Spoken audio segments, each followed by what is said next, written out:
For TV News Express, Kebbi State Governor urges protesters to shelve demonstrations. Emir Bayero addresses protesters and sues for peace. Kaduna House in darkness. In business, banking sector index unaffected as other sectors close in red over hunger protest. Hello and welcome to all our viewers in Nigeria and around the world to News Express on Global Television, coming to you live from the nation's capital, Abuja. I am Anthony Momodu. We would like to remind you that Global Television is on DSTV channel 365. As protests against hunger kicked off nationwide, Minister of the Federal Capital Territory Nyesom Wike was spotted at the presidential villa in Abuja. Though the topic of their discussion remained unknown this time, the visit is reportedly connected to the hunger protest, which began on Thursday, with the FCT as an epicenter. The national hunger protest entered day 2 with the Federal Capital Territory City Center deserted, with a minute group of 11 youths driven away from the Federal Secretariat's axis of the FCT by the Nigerian Police Force. Global Television correspondent tells us more.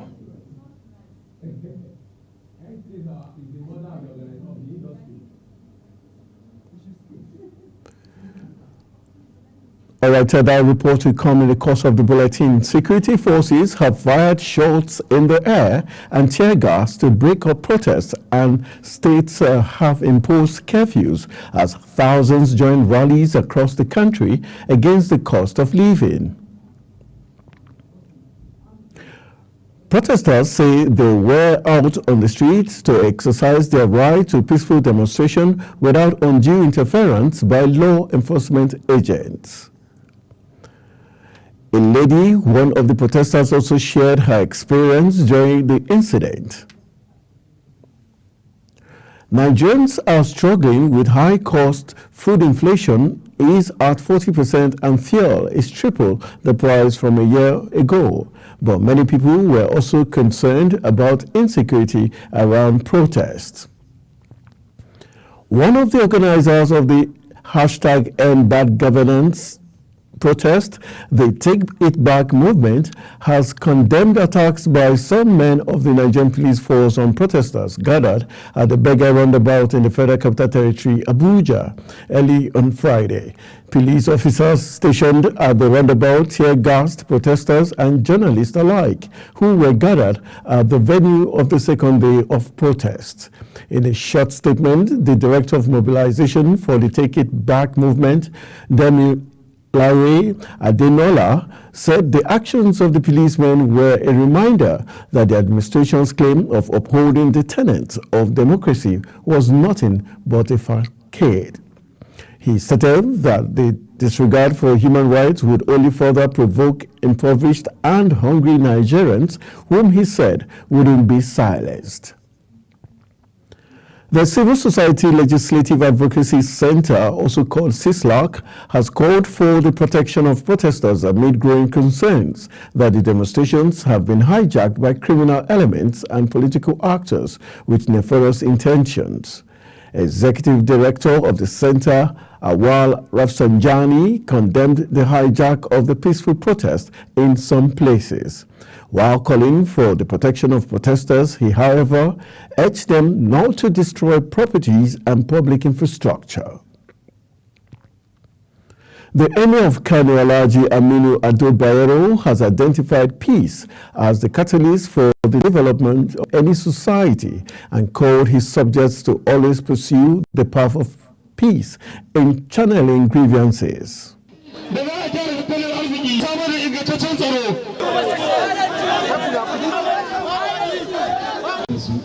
Kuma idan kuka duba tarihi tun daga shugabannin baya, dukkan wanda ya zo ga fadar mai martaba sarki muna gaya musu wannan kuka na al'umma, don haka ba wani abu ne da muka fara yau ba.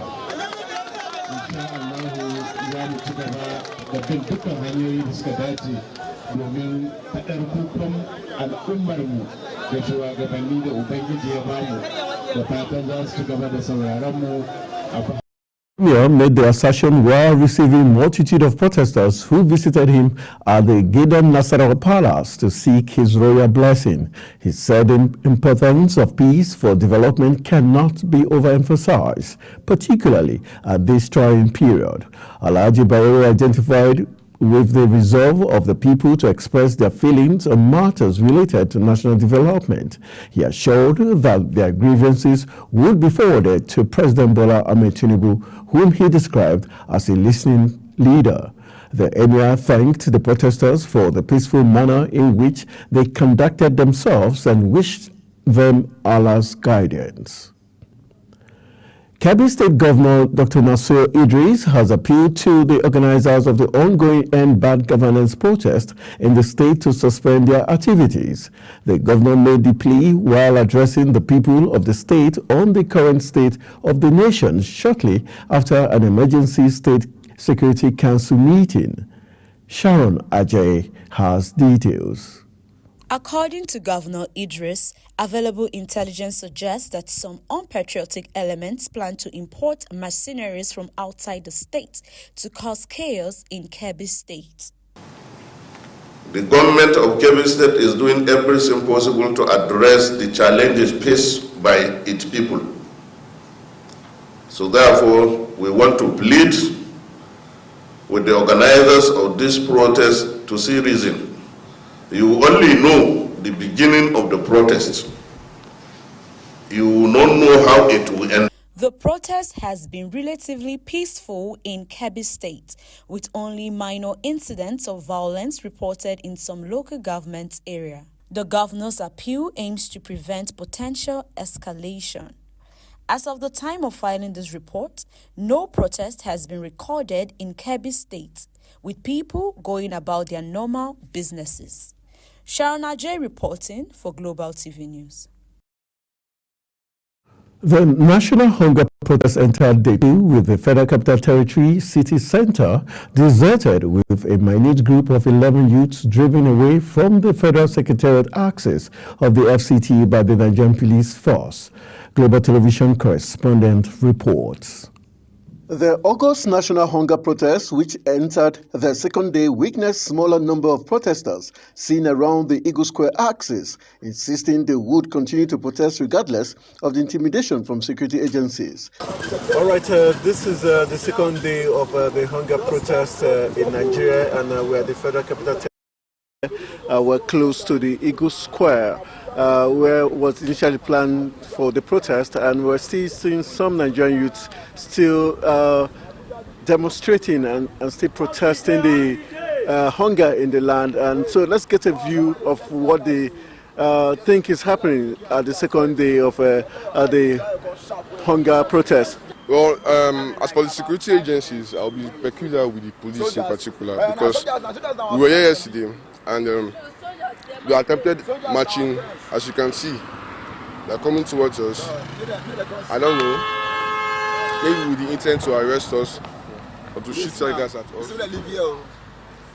All right, that's the situation in the Federal Capital Territory, where the Nigerian Police Force is insisting that this group of protesters moved to the National Stadium to conduct their protest. And you could see the police tactically pushing them away from near the Eagle Square and insisting that they move towards the National Stadium, where the High Court in the Federal Capital Territory has earmarked for the youths to carry out their protest. An interview at the National Stadium, some co-conveners of the protest said the violence witnessed on one was triggered by the actions of the security agencies. It is unfortunate. There's chemistries of violence that you have, especially in FCT here in Abuja, was caused by the security agencies. The thing about this protest, it must go on. This is day 2. Nigeria must be better. Some of us are coming out, and like I usually say, Nigeria will be better in my lifetime. We're already seeing hardship that we have never experienced in our life. We had people that are even 50s telling us 60s, telling us this, they have never experienced this kind of hardship. And this banner you are seeing behind me, these are all people that were killed by bandits. Respected people, people that have invested so much in the society. Some of them are politicians also, they have contested. Some of them are security agencies. Some of them are, you see them here. These are just few. These are just few that can make it to the banner. In Zamfara State now, the news doesn't even make the media anymore. We don't even know if they are telling Mr. President the actual truth about what is going on in Zamfara State. Mr. President, Zamfara State is bleeding. However, for this protester from Zamfara State, the issue of insecurity ravaging the state has been a worrisome one. For this thing, we don't tire, because no peace for Nigeria. Bandit, they enter our family, our farm, they kill us, so we don't tire. The Tinubu-led administration has vowed to look into the demands of the #EndBadGovernance protesters, thus leaving the door open for a gradual end of the protest for the good of the citizenry and nation. Anthony Momodu reporting for Global Television. The Katsina state government has imposed a 24-hour curfew in Dusima local government area. The secretary to the government of the state, Alhaji Abdullahi Garba Faskari, announced the decision in a statement issued in Katsina. According to him, the government under the acting governor Malam Farouk Jobe has also banned unusual gatherings and all types of protests across the state. He explained further that the decision followed an emergency State Security Council meeting convened on the report of a breakdown of law and order in some parts of the state as a result of the nationwide protest. The governor of Jigawa State, Umar Namadi, imposed a 24-hour curfew following the escalation of violence on the first day of the nationwide protest in the country. The governor, who announced the curfew in a state broadcast, described the development in the state as unfortunate.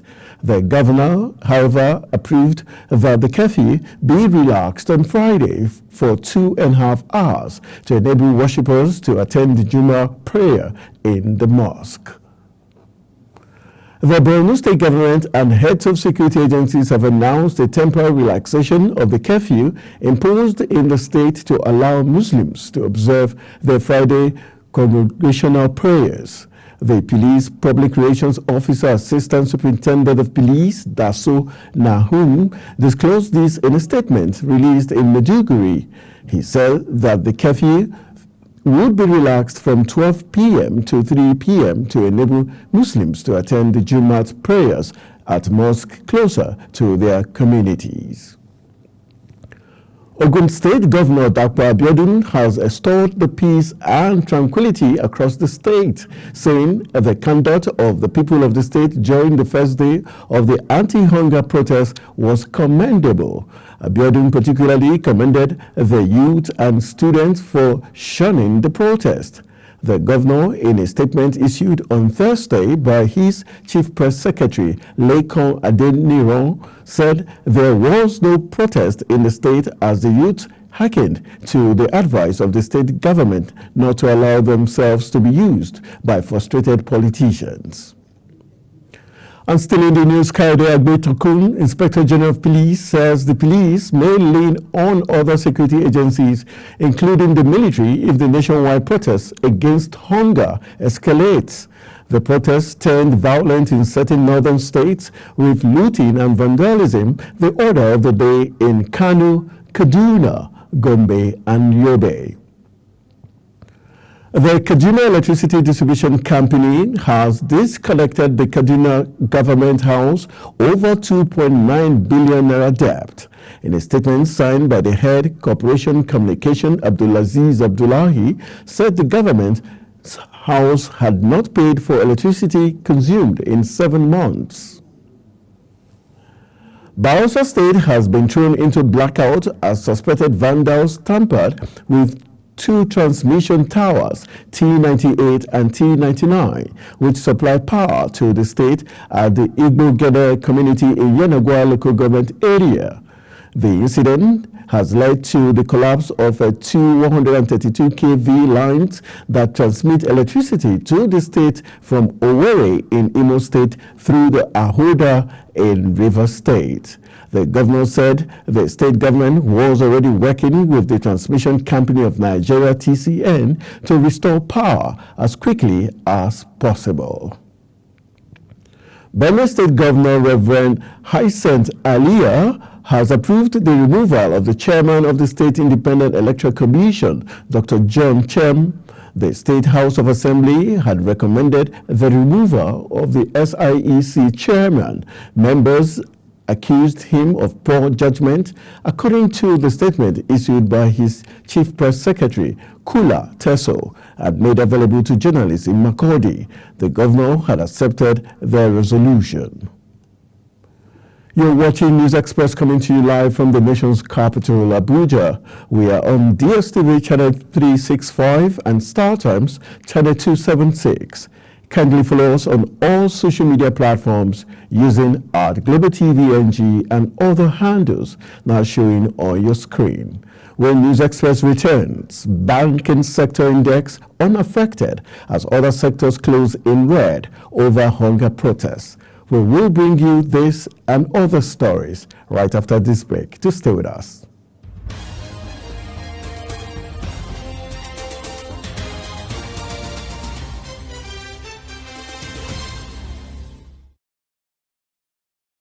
Welcome back from the break. This is Global Television bringing you live broadcast of News Express. Thank you for staying with us.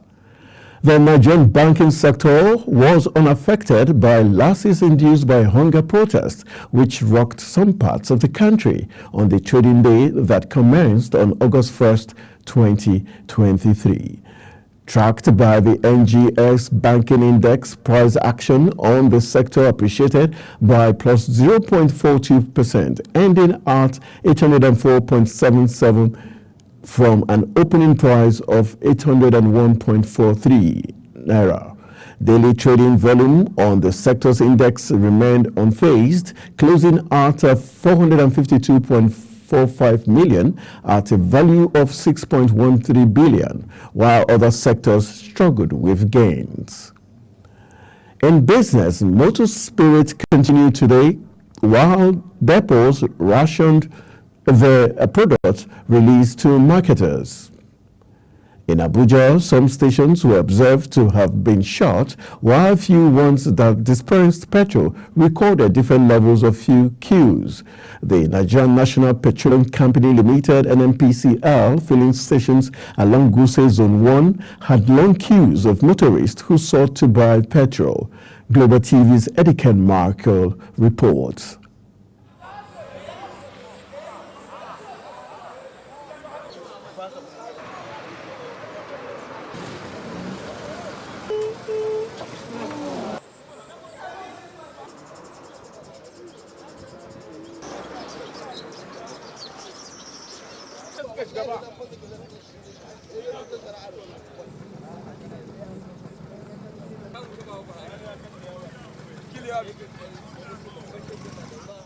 All right, that's the report of the situation going on in the Federal Capital Territory. And moving to Bayelsa, Bayelsa State has been thrown into blackout as suspected vandals tampered with two transmission towers, T98 and T99, which supply power to the state at the Igbo Gene community in Yenagoa local government area. The incident has led to the collapse of two 132 kV lines that transmit electricity to the state from Owerri in Imo State through the Ahoda in Rivers State. Governor Doye Diri of Bayelsa State had stated that the frequency of the power outage in the state was of serious concern to his administration. Diri, in a statement by his Chief Press Secretary, Daniel Alabra, lamented that the state had again been thrown into darkness following the collapse of the two 132 kV lines. On the foreign scene, President Joe Biden and Vice President Kamala Harris hugged journalist Evan Gershkovich as he and 2 other Americans arrived back on U.S. soil after being freed by Russia in a huge prisoner swap.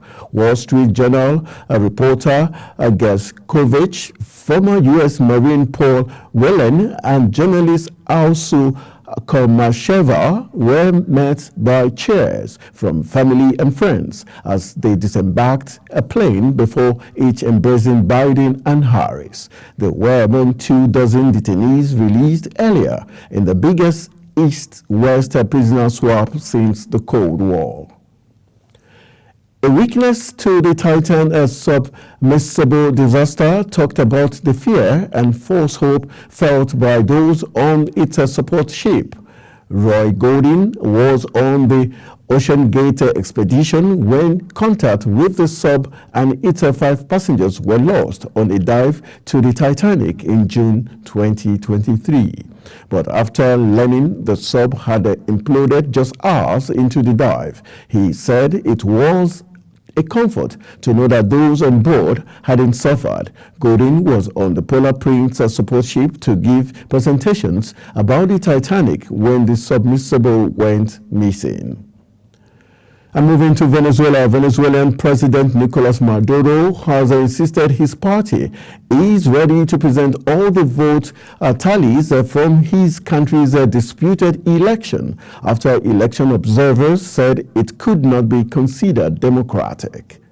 The National Electoral Council declaration said Maduro won has sparked 2 days of protests, with the country's opposition saying voting tallies show its candidate Edmundo Gonzalez won by a wide margin. Maduro said again that his government's reason for not publishing the electoral result was because of the hack on the Electoral Council website. And running to the exciting world of sports, Slovakian swimmer Tamara Potočar is receiving medical treatment after collapsing following her 200 meters medley heat at the Lab Defense Arena at the Paris Olympics. Potočar, 21, collapsed by the side of the pool while she was received immediate medical care, including being given oxygen. The Slovakian team stated that Potočar is an asthmatic and had an asthma attack. Potočar is conscious and was able to communicate with doctors. She has been taken to hospital for further medical supervision. Borussia Dortmund announced the signing of German midfielder Pascal Gross from Premier League club Brighton and Hove Albion on a 2-year deal. German media reported Dortmund paid a fee of up to 10 million euros, including bonuses, to sign the 33-year-old, a creative midfielder with an eye for goal. Gross joins the Champions League finalists after 7 years, with Brighton having joined from German side FC Ingolstadt in 2017. That's it on News Express, and it came to you live from the nation's capital, Abuja. We are on DSTV channel 365 and StarTimes channel 276. Kindly follow us across all social media platforms using @GlobalTVNG and other handles now showing on your screen. I am Anthony Momodu. Thank you for watching.